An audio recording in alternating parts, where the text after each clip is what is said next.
my project is to fill in the crack here that exists. I had built this small addition onto the back of the house. The wood to the north of the crack, as you're looking at it, was the original floor in this bedroom. And the floor to the south of the crack is the new floor. Now I could have torn up the old floor and run the new floor across this joint here. This is the old end of the house. But unfortunately, well, there's a couple reasons I didn't do it. One, the oak looks really nice and I didn't want to tear it up. Two, when I put it in, I glued it and screwed it. And so it would be very difficult to take up. Would have taken probably a couple weeks extra work, and we just kind of made an executive decision to go ahead and just butt these two floors together as closely as possible and then figure out what to do later. So what I figured out to do later is to get some of this, oops, let me get it up here, Pro Bond wood filler from Elmer's.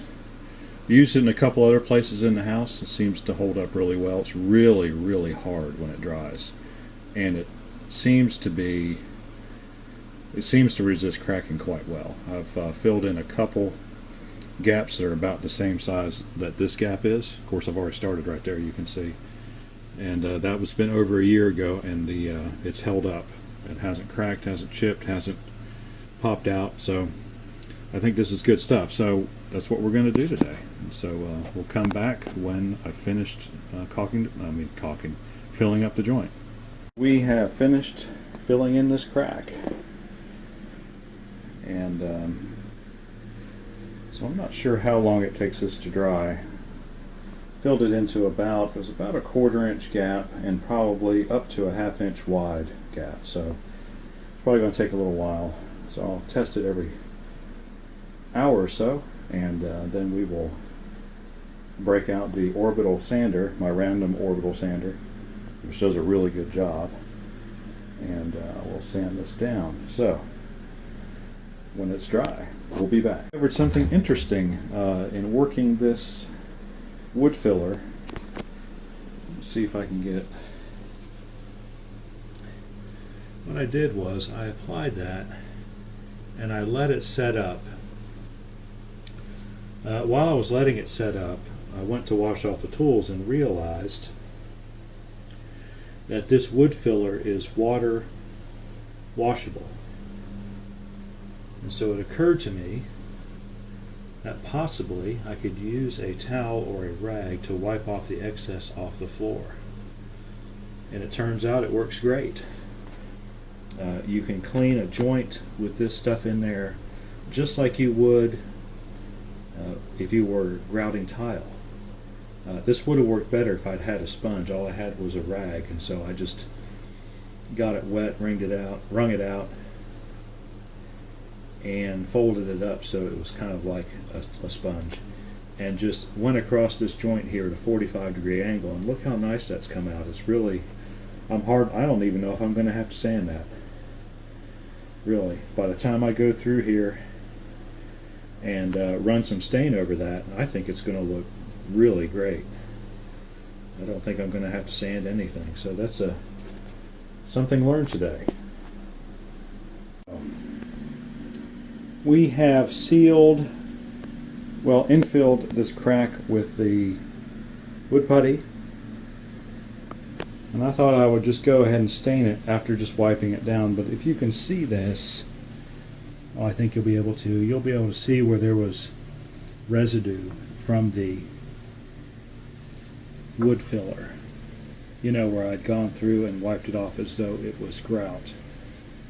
And so what I'm now going to have to do is, did fill up the crack quite nicely. I mean, I think that part looks good, but we're going to have to sand off that residue. I think I'm going to take my orbital sander and do that with some 220 grit just to hit it, and then we will restain it, and then we will see how that looks. I think that's going to turn out pretty well. So we'll do that part and restain it, and then we'll be back to see how it looks. Okay? See you soon. thought I'd show you this other part that I've done here. Had a section of that lower board kind of crack out on me. So, filled that up with the same kind of wood filler.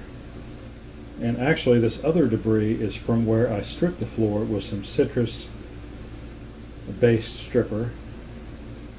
Was kind of disappointed in its performance. I mean, it stripped very well, but being citrus, I thought that it would be water-based, but it's not. You have to clean it up with something oil-based, so I'm not really quite sure the thinking behind that. So anyway, it left this residue on the wall, so I'm going to clean that off. So decided to show you a little before and after of this section as well. Okay, so here's the finished product. Got a good seal between the ends of those boards. Not too bad. I mean, could be better, especially near the bed here. Probably need to really sand down that oak a lot more. I think the dark areas are where we've hit bare wood, and the lighter areas where I didn't get quite through the old varnish. But I think for now that's okay. We can come back and revisit this bedroom, well, at least this joint later. Of course, we are going to have to redo this entire floor at some point, refinish it. Just hit it with a light sanding and coat it with 3 or 4 more coats of shellac. But you know, for now, hey, it's pretty good. I think so. It's got that nice aged feature to it, which I like. And so let's go look at the next part. Area I showed you earlier with the big, and of course you can still see, you know, where the filler is. This is 1 coat of stain and 2 coats of shellac. And so,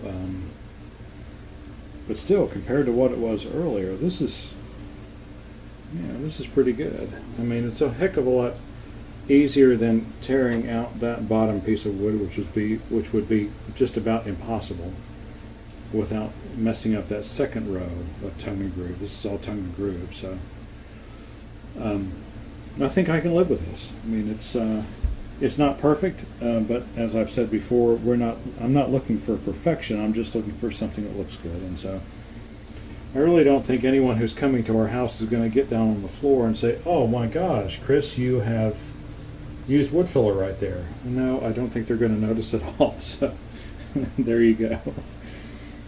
And so yeah, I'm pretty happy with it. I am going to have to replace those pieces of wood trim that I got stain on. But that's really a very minor thing. So anyway, I'm happy with it. And really, that's what counts, right? Okay. Well, see you on the next video.